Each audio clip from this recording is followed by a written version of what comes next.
Siyempre, dapat hindi mawawala yung handog kay Lord or yung tinatawag natin na tithes. So, kada sweldo or kada payday talaga namin, hindi talaga yan nawawala. And then, sumunod yung savings. Ayan. Yan yung pinakasunod sa amin pagkatapos nung handog kay Lord. Kasi hindi ka makakapag-save kapag hindi mo inuna yan at inuna mo yung mga gastusin.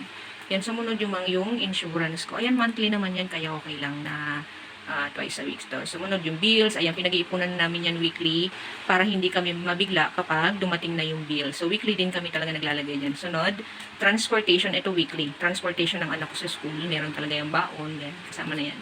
Then food, groceries, yan. Ito pinag-iipunan din namin to. Hindi kami basta-basta lumalabas or nagsha-shopping or nagda-dining out, nagbibili ng mga personal use or beauty kapag hindi kami or kapag wala sa plano. Next, yung emergency fund. Ito, importante to kahit paunti-unti talaga nagsisave. Although, ang sinasabi talaga nila is kailangan is 6 na buwan. Yung 6 na buwan na sweldo daw. So, hindi ko alam. May nabasa lang ako kaya nakapag-decide kami na magkaroon kami ng emergency fund. So, yun lang.